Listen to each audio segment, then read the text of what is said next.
स्वामींप्रती आपली कृतज्ञता व्यक्त करण्याचा दिवस आला आहे। 31 मार्चला आहे श्री स्वामी समर्थ महाराजांचा प्रकट दिन। या दिवशी सकाळी लवकर उठायचं आहे, दार स्वच्छ करून उंबरठ्याला हळदीचं लेपन करून उंबरठ्याचं पूजन करायचं आहे। त्यानंतर देवपूजा करत असताना स्वामींची मूर्ती ताम्हणामध्ये घ्यायची आहे आणि स्वामींच्या मूर्तीवर स्वच्छ पाण्याने, त्यानंतर पंचामृताने आणि परत स्वच्छ पाण्याने अभिषेक करायचा आहे। पंचामृताने करणं शक्य नसेल तर फक्त स्वच्छ पाण्याने अभिषेक केला तरी सुद्धा चालेल।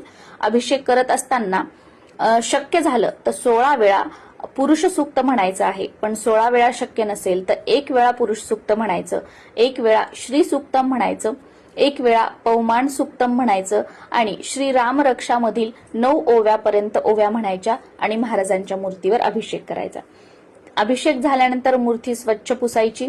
चौरंग, पाट तुम्ही मांडला असेल, वेगळी पूजा मांडत असाल तर तिथे ठेवायची आहे, नाही तर देवघरामध्ये स्वामींची मूर्ती ठेवायची। आता तुमच्याकडे जर स्वामींचा फोटो असेल तर त्यावर आपण अभिषेक नाही करू शकत, त्यामुळे फोटो स्वच्छ पुसून चौरंगावर, पाटावर किंवा देवघरामध्ये ठेवायचा आहे आणि तुम्हाला 1 वेळा पुरुष सूक्त, 1 वेळा श्री सूक्तम, 1 वेळा पवमान सूक्तम आणि 1 वेळा 9 ओव्यापर्यंत श्री राम रक्षाच्या ओव्या तुम्हाला म्हणायच्या आहेत। त्यानंतर महाराजांच्या मूर्तीला किंवा फोटोला हिना अत्तर लावून घ्यायचं, फुलं अर्पण करायची। महाराजांना पिवळी फुलं, चाफ्याची फुलं अतिशय प्रिय आहेत, ही जर तुम्हाला भेटली तर ती तुम्ही अर्पण करू शकता।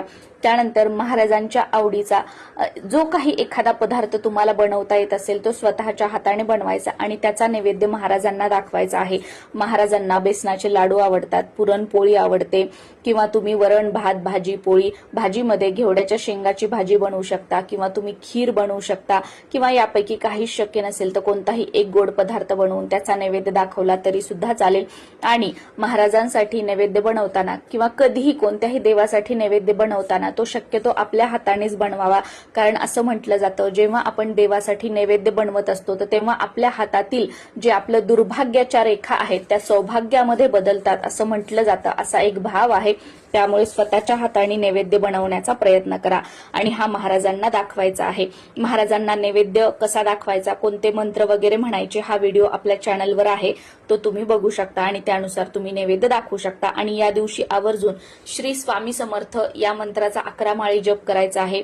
स्वामी चरित्र सारामृताचा 1 पाठ करायचा आहे आणि 11 वेळा तारक मंत्र आवर्जून म्हणा। शक्य झालं तर तुमच्या आजूबाजूला कुठे केंद्र असेल तर केंद्रात जाऊन स्वामींना मुजरा करा, त्यांचं दर्शन घ्या आणि एखादी पिवळी वस्तू जसं की केळी वगैरे असेल ती केंद्रामध्ये जाताना घेऊन जा आणि ती दान करा, कारण या दिवशी दान करण्यालाही खूप जास्त महत्व आहे।